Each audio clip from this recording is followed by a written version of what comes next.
Bem-vindos e bem-vindas ao Genix no Trecho. Sou Melina Paixão, coordenadora de marketing da Genix. Eu e a nossa equipe apresentamos essa série de podcasts que traz temas como genética, tecnologia, cuidados para o rebanho, manejo reprodutivo, tendências de mercado e muitos assuntos do seu interesse.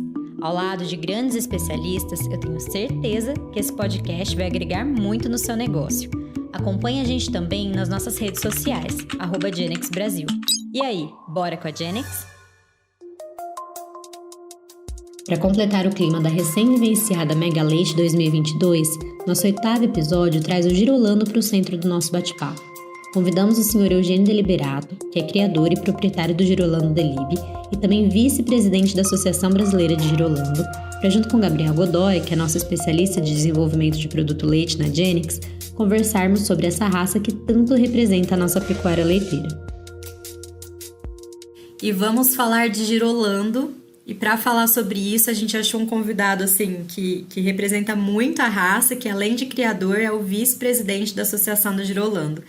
Seu Eugênio, seja muito bem-vindo aqui ao nosso episódio. Obrigado, Melina. Obrigado, Gabriel, pelo convite. Estamos aqui para dar algumas informações sobre essa raça nacional brasileira que é o Girolando. Olá, Melina. Olá, seu Eugênio. É um prazer enorme estar junto com vocês aqui para a gente poder fazer esse bate-papo sobre a raça Girolando, essa raça tão importante para a cadeia de leite brasileira. Bom, e vamos então falar dessa raça, né? Seu Eugênio, quando a gente pensa na origem da raça Girolando, quais os marcos que o senhor entende como sendo os mais importantes? Bom, Melina, falar da origem da raça Girolando, eu vou contar uma historinha aqui para vocês. Hoje, sem dúvida nenhuma, Minas Gerais é o maior berço da raça, sem dúvida nenhuma, mas São Paulo teve uma participação importante na origem. Segundo consta, na década de 40, aqui no Vale do Paraíba, especificamente, onde a gente até atua bastante, haviam e ainda existem vários criadores de raça holandesa, tá? Raça holandesa pura. E alguns vizinhos criavam gir leiteiro. Segundo consta, né, um touro desse vizinho pulou a cerca e cobriu algumas vacas holandesas desse criatório de holandês. E desse fato nasceram algumas bezerras mestiças, né? Que o pessoal chamava de holandês com giro leiteiro. O proprietário desse criatório deu essas bezerras para um funcionário dele, que achava que não acreditava muito. E esse funcionário criou, muito bem criado, essas bezerras, e quando essas bezerras viraram vaca, surpreendeu a todos, né? Pela sua produtividade, pelas suas características leiteiras, e daí começou a chamar a atenção de alguns criadores da região que começaram a fazer esse cruzamento, tá? Então, a origem... Eu tenho até uma foto que eu ganhei de um amigo aqui, que seria talvez das primeiras girolandos que nasceram aqui no Vale do Paraíba e depois se disseminaram por todo o nosso país, né? Acho que eu poderia dar sequência na origem da raça e aí dizer que em 1989, basicamente, tá? O Ministério da Agricultura, o MAPA, definiu qual seria o grau de sangue que seria a raça Girolando, tá? Porque do primeiro cruzamento, seria de uma vaca holandesa, um touro gir, ou o inverso, uma vaca gir com um touro holandês, nós temos a meio sangue, e a partir daí, com vários cruzamentos, nós vamos chegar no grau de sangue 5/8, que foi já considerado pelo MAPA como sendo o grau de sangue que iria constituir a raça Girolando. E depois, em 1996, o MAPA realmente reconheceu o Girolando como uma raça nos seus 5/8 e definiu que a Associação Brasileira seria responsável, né, pela formação e consolidação dessa raça no nosso país. Acho que esse é um resuminho bem rápido de como é que começou e como constituiu a raça Girolando. Então, Melina, como eu acabei de falar para você, nós temos no primeiro cruzamento a formação do primeiro grau de sangue do Girolando, que é o meio sangue, que vai ser a base para a formação da raça, tá? Você vai ter depois, você pode trabalhar com holandês, você pode trabalhar com gir, existem outros cruzamentos, que acho que mais para frente nós vamos também falar, mas o que é importante, o que tornou a raça tão importante no Brasil, que hoje é a raça nacional, responsável por mais de 80% da nossa produção leiteira, que se adaptou muito bem ao nosso clima de calor, né, no trópico, dificuldade que as raças europeias têm aqui no Brasil, devido ao calor, o Girolando se adaptou muito bem. Então, a adaptabilidade da raça talvez seja uma das suas principais características que chamou a atenção dos pequenos, médios e agora dos grandes produtores de leite para investir na raça. Depois nós temos, evidentemente, a produtividade, é uma raça que hoje está muito próxima ou até próxima demais das principais raças europeias como produção. Depois nós temos também a sua docilidade, tá? É uma raça porque índole é uma coisa muito importante para quem trabalha com leite, a gente sabe disso. E a raça hoje evoluiu muito, tem uma índole maravilhosa para você trabalhar também com ela. E aí, além da produtividade, a adaptabilidade, a docilidade, a gente tem ela como uma raça que se adaptou completamente à realidade brasileira, né? Nós temos hoje um grande número de pequenos produtores de leite espalhados por esse nosso país e que trabalham exclusivamente com essa raça, que é a nossa raça nacional, que é o Girolando. E, Gabriel, também falando um pouco, né, estendendo um pouco aí, já dentro de um contexto de uma raça que está reconhecida oficialmente e tudo mais, né, eu acho que uma das coisas da história é a evolução também em relação aos índices zootécnicos, né? Isso mesmo, Melina. Como o seu Eugênio pontuou, né, eu acho que, retomando o início dessa nossa conversa aqui, toda boa história tem que ter um bom início, né, seu Eugênio? Nada melhor do que o início do Girolando, a gente tem um caos desse bem vale paraibano, né, de um touro gir que entrou no piquete do vizinho e iniciou a raça. Então, acho que por todo esse caminho de evolução que a gente teve com a raça, né, os anos de trabalho, alicerçando toda a adaptabilidade, a rusticidade do gir leiteiro com a produção leiteira e a seleção por muitos anos da raça holandesa, né, nós conseguimos trazer um Girolando muito versátil, como o seu Eugênio claramente pontuou ali, com uma capacidade produtiva muito grande e com uma eficiência também. Então, acho que dentro da evolução da raça, seu Eugênio, pontos importantes foram melhorados, né, foram potencializados, e a gente tem essa evolução dos índices zootécnicos como um dos marcos, né, na história do Girolando. Eu pontuo, assim, o volume de leite em lactações encerradas, a redução do intervalo de partos, a redução de idade à primeira cria, como alguns dos pontos onde nós alicerçamos produtividade, eficiência produtiva, reprodutiva, né? Eu queria que o senhor desse um panorama sobre como que foi esse caminho traçado e percorrido pela nossa raça. Gabriel, você pontuou bem também aí algumas características da raça. Eu tenho até um dado aqui da Girolando, para vocês terem uma ideia. No ano de 2000, quer dizer, logo depois que foi definida a raça, nós tínhamos como uma média de produção leiteira de uma fêmea Girolando em torno de 3.600, 3.700 quilos por lactação. Em 2020, que é o último número que nós temos em termos de produtividade, nós já temos uma média de lactação, e quando eu falo em média é porque você pega em todo o Brasil, né? E a gente tem diferentes características do Brasil, né? Então, você tem locais em que você tem fácil acesso a uma boa alimentação, regiões em que você não tem, enfim.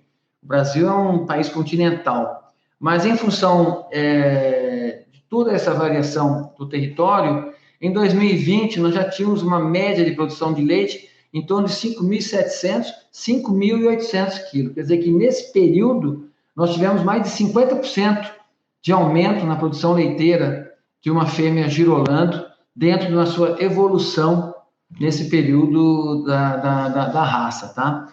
E outras coisas, né, Gabriel, que foram melhorando muito. Acho que você também já está há muito tempo mexendo com gado, acho que todo mundo lembra, a gente pode falar isso tranquilamente.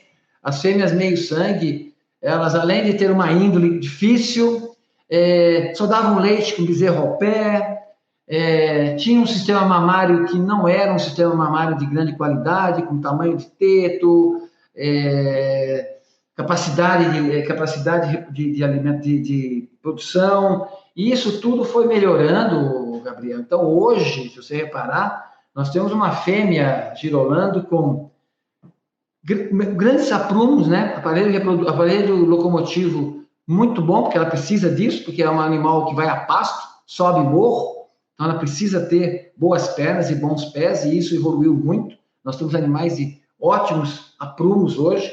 Nós temos animais hoje que têm uma capacidade de úbere muito boa, com inserções úbere anterior, úbere posterior, muito bem inserido no abdômen do animal, tetos e tamanho desejados, principalmente para quem usa ordenha, né? Eliminando aqueles tetos grandes. Animal que produz leite sem bezerro ao pé e sem uso de ocitocina. Hoje nós temos a grande maioria do gado girolando sem necessidade de uso de ocitocina para a produção do leite sem bezerro ao pé. Nós temos também uma eficiência reprodutiva, como você bem falou. Nós temos hoje as fêmeas girolando, emprenhando muito mais cedo do que emprenhavam anteriormente. Ainda temos uma média que temos que melhorar muito. Acho que a média que nós temos ainda hoje é em beira de 32, 33 meses, a idade de uma fêmea parindo ao primeiro parto. Mas isso, é claro, tirando média de realidade do Brasil. Grandes criadores aí. Você tem fêmeas girolando parindo aí já aos 24, 23, 25 meses, como qualquer animal europeu, né? Mas ainda, na média, nós estamos na faixa de 32, 33 meses da idade ao primeiro parto. Acho que isso nós podemos melhorar e com certeza vamos melhorar. Enfim, eu acho que hoje nós temos um animal muito próximo do que nós desejamos como uma excelente vaca leiteira, Gabriel. Sem dúvida, seu Eugênio. São pontos muito relevantes, né? E que são de grande importância nessa nossa seleção da nossa raça girolando, né? A raça leiteira dos trópicos, como bem o senhor pontuou. Eu acho que nós nunca podemos perder, né, aquele nosso foco em ter como diferencial da raça, e é o que nós temos como característica principal: alta produtividade, rusticidade, precocidade, aliada à longevidade e fertilidade. Mas mais do que isso, a versatilidade e a alta capacidade de adaptação aos diferentes tipos de manejo, clima que nós temos no Brasil, né? Como o senhor mesmo ressaltou, um país de dimensões continentais, dos mais variados desafios que nós submetemos às vacas, né? E ela consegue nos retornar em produção, em eficiência e muita saúde, né? São pontos importantíssimos que eu acho que compõem bem esse mérito de evolução da raça que a gente conseguiu trazer na discussão. Não tenha dúvida, Gabriel. Você veja bem, você tem no Nordeste girolando comendo palma, né? Você tem no Centro-Oeste ele a pasto. Você tem aqui um pouco mais para o Sul comendo alimentação, uma silagem de ótima qualidade. Enfim, são muito variáveis o manejo da raça, e a raça se adaptou muito bem a qualquer uma delas. A gente sabe que a rusticidade junto com a produtividade é a principal característica do girolando. Mas hoje em dia, você sabe muito bem, vários criatórios aí com a implantação dos compost bar, né? E eu conheço vários criadores que estão usando o girolando em compost e que vão muito bem, com médias altíssimas dentro do compost, tá? Então, quando começou esse grande uso de compost aqui, principalmente na nossa região do Sudeste, muita gente falou: nossa, o girolando agora vai ficar um pouco complicado, porque o pessoal vai voltar a usar o gado puro. Mas olha, acho que o pessoal se enganou. O girolando é tão espetacular que se adaptou muito bem ao compost também. Então, você pode ter um compost. Eu tenho amigos que têm animais em freestyle e tenho amigos que têm um animal absolutamente a pasto, sem nenhuma complementação a coxo, somente a pasto, e ainda assim tem uma propriedade bastante viável em termos de produção de leite. A gente vê um alto nível aí de adaptação, né, aos diferentes ambientes. E uma coisa que a gente falou bastante também, que acho que é admirável, é a versatilidade, e também a versatilidade em relação a enorme gama de possibilidade de acasalamento com os variados graus de sangue também, né? Eu vou aproveitar e chamar o Gabriel para perguntar aqui para ele um pouquinho. Gabriel, como que a gente trabalha a raça Girolando em acasalamentos nos diversos rebanhos que a gente tem? Como foi pontuado, né, pelo seu Eugênio também, lá no início, nós tivemos, né, daquela história da criação, do surgimento dos primeiros animais Girolando, uma matriz vinda de sangue europeu holandês com um touro Gir. Então, aqui seria o nosso cruzamento, uma das possibilidades de cruzamento para se obter meio sangue, né? Também como o touro holandês na matriz Gir, na matriz Zebu. E daí para frente, os inúmeros acasalamentos que são possibilitados com os mais diversos graus de sangue que nós temos nas fêmeas, com os touros das raças que foram, né, as matrizes como holandês, como Gir leiteiro, e eu acho que é um ponto que muito nos agrada e muito nos anima de conversar, né, seu Eugênio, com a utilização do touro Girolando, com a utilização de touros 3/4, de touros 5/8, de touros PS que nós temos disponíveis no mercado, onde nós conseguimos, sim, aí direcionar esses nossos acasalamentos nos mais de sangue nas linhas maternas que nós temos. E aí nós conseguimos, né, trazer todo esse resultado, desde a história lá atrás, do início da evolução do Girolando, todas as etapas que nós estamos trilhando, as evoluções em relação à produtividade leiteira, a eficiência produtiva, eficiência reprodutiva, né, com os touros que hoje são frutos de programa de melhoramento genético, de criadores e selecionadores criteriosos, onde buscam sempre a evolução do nosso produto final, a evolução do nosso touro Girolando, e onde nós temos alicerçado, junto a isso, né, os componentes do nosso programa de melhoramento genético. Com certeza, um ponto alto aqui é o Programa de Melhoramento Genético da Raça, né, o PMGG, e né, que o seu Eugênio vai conseguir falar muito bem aí desse programa e a importância dele, né, seu Eugênio? Não tenha dúvida, Melina. Eu acho que desde o ano que nós começamos o teste de progênie, que foi em 1997, tá? Nós começamos o nosso teste de progênie, que hoje, até hoje, é trabalhado e tem uma importância fundamental, apesar de hoje já termos o genômico, mas enfim. Basicamente, como é que ele funcionava e funciona, né? Os touros que entram para o teste, né, que são selecionados para participar do teste, eles têm o seu sêmen distribuído para os nossos rebanhos colaboradores, tá? Esses rebanhos colaboradores, eles vão utilizar esse sêmen na sua vacada, e não importa o tipo de vacada que ele tem, se é Girolando, se é um gado arraçado, tá? Isso, o importante é sabermos o resultado que esse touro vai imprimir no rebanho. Depois ele é feito o controle leiteiro desses animais que nascem, tá? Uma lactação, tá? Toda essa informação é trazida para a associação, é trabalhada, tá? E daí, com todos esses anos que foram se passando, a gente foi vendo a evolução que nós fomos tendo na produção de touros melhoradores. Porque não tenho dúvida que uma raça se faz principalmente pelos touros, né? São os touros quem vão consolidar e formar uma raça. Então, por isso que é muito importante a seleção de touros Girolando, tanto no 3/4 como no 5/8. Para você ter uma ideia, quando nós começamos o teste de progênie, os nossos touros, muitos tinham um resultado negativo, tá? Para a produção para PTA leite, tá? Isso lá em 97, 98. E vem evoluindo, inclusive tem um gráfico, se alguém tiver interesse de ver, no site da Girolando tem esse gráfico, da evolução do aumento do PTA leite do touro Girolando até os dias de hoje. Pra você ter uma ideia, hoje, para você conseguir inscrever um macho para o teste de progênie, ele vai estar muito próximo dos 1.500 quilos de PTA leite para poder participar de um teste. Lado negativo, hoje nós estamos muito próximo de 1.500 quilos. É uma grande evolução dos touros que estão favorecendo o crescimento e a consolidação da raça no nosso país. São pontos que compõem, né, todo esse processo de solidificação como uma raça, e principalmente quando nós abordamos o tema do teste de progênie.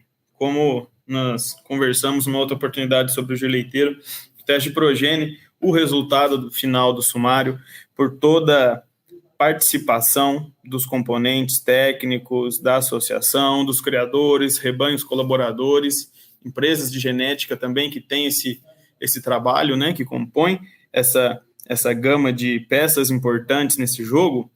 O teste de progênie é o certificado de garantia do touro, né, seu Eugênio? A gente tem que dar muito valor por todo o trabalho que é feito, por todo o empenho que é colocado nessa função. E eu acho que um ponto bem bacana que o senhor tocou é essa clara evolução que nós conseguimos observar, né, dos grupos de touros jovens sendo superiores e muito superiores aos mais antigos. Isso aí, dentro de uma sistemática de evolução de qualquer raça a ser trabalhada, né, mostra para a gente que nós estamos no caminho certo. Mostra para a gente que a evolução está acontecendo, que pontos que foram selecionados a serem desenvolvidos, a serem potencializados, estão, de fato, conseguindo ser alcançados, né? Mais ainda, um outro ponto que eu trago também, que nós não podemos deixar de levantar essa bandeira, dentro do programa de melhoramento genético, foi a inserção dos dados genômicos, né? A partir de 2018, quando o genoma tornou possível esse avanço, eu acho que a gente pode colocar que deu uma acelerada, né, seu Eugênio, nesse ganho e nesse direcionamento que a gente tem hoje. Gabriel, não tenho dúvida disso, tá? Pelos números que a gente acabou de falar, que já havia essa evolução dos últimos 4 anos com a entrada da avaliação genômica. Então, o que vai acontecer? Você vai reduzir o tempo de intervalo de gerações, né? Porque você tem um bezerro que acabou de nascer, você já pode fazer uma prova genômica dele e saber se realmente ele vai ser um animal melhorador. E você pode investir nesse bezerro. Se você pensar isso há 10, 15 anos atrás, você fazia os acasalamentos, nascia um bezerro, e você ia mesmo pela família, pelo fenótipo, e nem sempre o resultado lá na frente era aquele esperado, tá? Então, havia um grande investimento no animal e nem sempre o resultado do animal era aquele que era esperado. Hoje, com a nossa avaliação genômica, nós temos uma chance de acerto muito maior do que tínhamos no passado. E isso vai trazer um ganho para a raça extraordinário. Como nós vimos no holandês, né, Gabriel? Como nós vimos no holandês, as provas genômicas, como foi rápido a evolução. Já era, né, com um grande trabalho na raça holandesa, mas depois que entrou o genômico no holandês, eu brinco que às vezes eu estou usando o sêmen de um touro, eu uso holandês para fazer 5/8 na minha propriedade, não nasceu a filha que é touro, já tem neto dele comercializando sêmen no mercado. É muito rápido, né? E eu acho que esse ganho com a avaliação genômica no Girolando, nós vamos ter brevemente, isso vai nos acelerar demais a evolução da raça. Sem dúvida, seu Eugênio. É mais uma parte importante, né, na composição desse processo de direcionamento da raça, né? E também nós temos o serviço de avaliação linear, que foi reformulado e que hoje muito nos ajuda também com os resultados do teste de progênie, com a utilização da genômica. Ele nos dá essa força para trabalharmos, né, um direcionamento maior, um direcionamento mais preciso na utilização de touros e também das vacas girolando, pois temos o sumário dos touros e o sumário das vacas, né, seu Eugênio? E com relação à evolução, quando nós conseguimos colocar, ainda que no mesmo patamar de seleção, touros e vacas, com certeza a raça como um todo, ela evolui muito mais continuamente em conjunto, quando nenhuma desses lados fica, vamos dizer, atrasado em algum ponto, né? Não, Gabriel, sem dúvida, eu comentei dos machos, mas eu já faço na minha propriedade a avaliação genômica de toda fêmea que nasce, tá? Toda fêmea que nasce, eu já faço a avaliação genômica dela. Por quê? Porque eu vou selecionar aqueles animais que são melhoradores. E aqueles que tiverem na ponta da pirâmide com avaliação genômica serão os animais que eu vou selecionar como doadoras dentro do meu plantel, para que eu use nesses animais os touros também top melhoradores. Então, a hora que você junta esses dois, não tem como você errar num animal produto desse acasalamento, né? Então, e com o sumário das fêmeas, o Gabriel, isso auxiliou demais a todos os produtores que podem, tem essa ferramenta hoje em mãos, para que ele possa rapidamente, dentro do seu próprio plantel, fazer uma evolução muito mais rápida do que ele faria nos métodos convencionais, sem dúvida nenhuma. É isso aí, seu Eugênio. E acho que, corroborando com essa nossa conversa aqui, eu não poderia deixar de citar o importante papel que o Fundo de Investimento do Programa de Melhoramento Genético da raça Girolando tem para todas essas métricas, para todos os projetos que são desenvolvidos em relação à evolução da raça, né? Nós sabemos da importância do fundo de investimento, levantamos essa bandeira e sabemos que, sem sombra de dúvida alguma, a diferença futura que nós vamos colher de frutos à frente, que já estamos colhendo, né, desde o início do PMGG e com o advento do fundo de investimento, cada vez nossas conversas mais concisas, nós nos entendendo melhor, podemos auxiliar essa arrancada, né, essa nova era que estamos vivenciando dentro da seleção de Girolando. Não tenha dúvida que o fundo de investimento, Gabriel, trouxe um grande avanço no PMGG. Você veja que a Embrapa Gado de Leite, né, é a nossa grande parceira, né, lá com o Dr. Marcos Vinícius, que desenvolve todo esse trabalho do Girolando, e junto com o fundo, junto com o trabalho que a associação vem fazendo, eu não sei se você sabe, a gente contratou 3 especialistas, cientistas que estão trabalhando junto com o Marcos Vinícius em vários pontos, tá? Da avaliação genômica, principalmente. Então, isso vai acelerar demais ainda os nossos resultados. Tanto é que agora, na Mega Leite, né, tivemos a divulgação de vários outros itens para o sumário, tanto de fêmeas como de macho. Isso vai ajudar demais, né?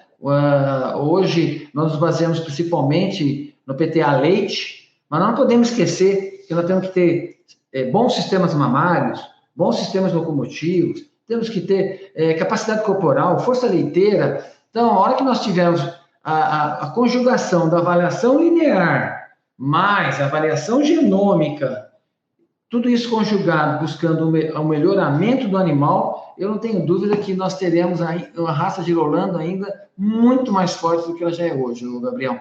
Com certeza, seu Eugênio. Mostra que nós estamos conseguindo evoluir como raça, evoluir como associação, e isso aí só nos traz ganhos, né? Como o seu Eugênio disse, né? Infinitas possibilidades de acasalamentos, a alta adaptabilidade da raça, traduzida nisso também, né, seu Eugênio? Uma raça democrática. Se está com uma visão de fechar o gado num barracão, a gente pode optar por um acasalamento, onde nós podemos optar por outro acasalamento para gado que se mantém em piquete, num rotacionado, num sistema semi-intensivo. Então, assim, Girolando, sem sombra de dúvidas, nasceu para ser, se consolida e garante o seu espaço no futuro como a raça leiteira dos trópicos. Sem sombra de dúvida alguma, a gente pode traçar um panorama histórico de evolução da raça e todos os componentes que são de extrema importância para nós termos um Girolando cada vez mais adaptado, um Girolando cada vez mais dócil, um Girolando cada vez mais longevo, com fertilidade e com boa e alta produção de leite. Eu acho que foi um bate-papo extremamente feliz de nós tocarmos nesse tema, né, seu Eugênio? Tema que a gente sempre gosta de conversar, eu não posso negar meu pezinho lá no Vale do Paraíba, né? Criado no pé de vaca Girolando.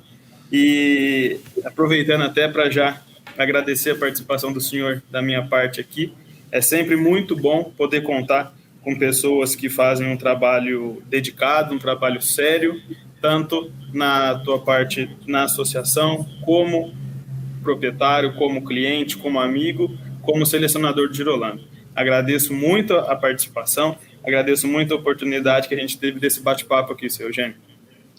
Obrigado, Gabriel. Eu também, em nome da associação, quero agradecer a oportunidade de estar aqui, falando um pouco sobre a raça, falando um pouco sobre o nosso 5 oitavos, falando um pouco sobre os projetos da nossa associação, e agradecer também como criador e parceiro que sou da Genex, tá?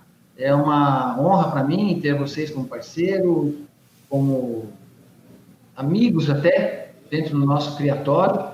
Então, fico feliz pelo convite, estou à disposição para quando vocês quiserem novamente alguma informação, estou sempre à disposição de vocês.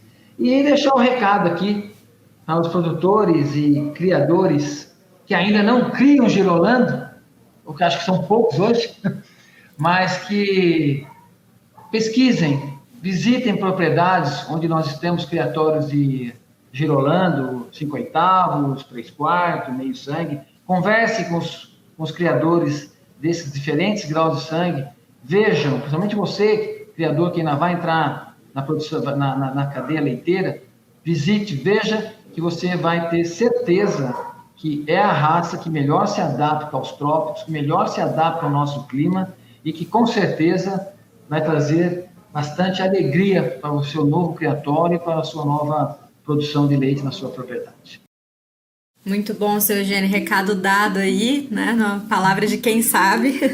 E eu aproveito também para agradecer, né, falar dessa raça que é tão brasileira, tão nossa cara, assim, né, e contar com essa presença super especial. Parabéns pelo seu trabalho enquanto criador, né, do Girolando Delivery aí, que inclusive tem representante na nossa bateria.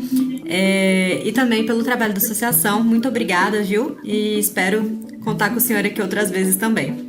Obrigado, Melina. Obrigado, Gabriel. E estamos à disposição sempre que vocês nos chamarem. Um abraço a todos aí. Esse foi o 8º episódio do Genex no Trecho. Se você está gostando do nosso podcast ou tem sugestões para melhorarmos, nos envie mensagens diretas ou comente em nossas redes sociais, @GenexBrasil. E nos acompanhe por lá para saber sempre em primeira mão nossas novidades e as datas dos próximos episódios. Esse podcast também está no nosso canal no YouTube. Inscreva-se lá e ative as notificações. É um prazer compartilhar o Mundo Genex com você.